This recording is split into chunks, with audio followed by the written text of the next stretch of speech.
ঈদ বলেন বা অনুষ্ঠান বলেন, এগুলো আয়োজন ছাড়াই কিন্তু আমি একটা জিনিস সবসময় ঘরে তৈরি করে রাখি। এগুলো কিন্তু বিভিন্ন রান্নাতে প্রয়োজন পড়ে, তখন কিন্তু সঙ্গে সঙ্গে করা কঠিন টাফ হয়ে যায়। এজন্য আমি আগে থেকে করে রাখি, যাতে যখন রান্না করব তখন কিন্তু সহজ হয়ে যায় রান্নাটা। হ্যালো এভরিওয়ান, আসসালামু আলাইকুম। আজকে আমি কি রান্না করব এবং কি রেসিপি করব, আপনারা পুরো ভিডিওটা স্কিপ না করে দেখার চেষ্টা করবেন।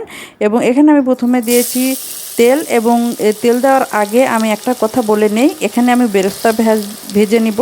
এবং যে বেরেস্তা পোলাও বা রোস্টে দিতে হয় এই বেরেস্তা। এবং এই পেঁয়াজটা কুচি করে কাটার পর আমি গরম পানিতে কিন্তু আমি 1 মিনিট রেখে পানিটা ঝরিয়ে রেখেছি। তারপর পানি ঝরানোর পর আমি এভাবে তেল গরম করে তারপরে কিন্তু এটা দিয়ে ভেজে নিচ্ছি।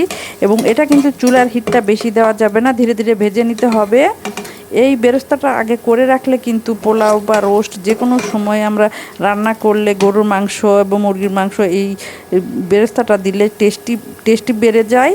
এবং এখানে কিন্তু সামান্য 1 চিমটি লবণ, 1 চিমটি একটু চিনি দিয়েছি। চিনি কিন্তু 1 চিমটির বেশি দেওয়া যাবে না, কারণ বেশি দিলে কিন্তু এটা লেগে লেগে থাকবে। এই জন্য 1 চিমটি দিতে হবে। এটা কিন্তু 1 মাস বাইরে থাকবে, মচমচে ভাব থাকবে, বোঝাই যাবে না যে এটা অনেক আগের করা। এটা যদি নর্মাল ফ্রিজে রাখতে পারেন 1 মাসের বেশি যাবে। আর এমনি স্বাভাবিক রেখে দিলে ঘরে এটা কিন্তু 1 মাস পারফেক্ট থাকবে।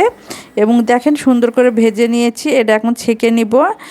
এটা কিন্তু চুলা থাকতেই হালকা লালচে রাখতেই এটা চুলাটা অফ করতে হবে, তাছাড়া কালচে হয়ে যাবে। আর যে কোনো কালচে বেরেস্তা কিন্তু একদমই ভালো লাগে না।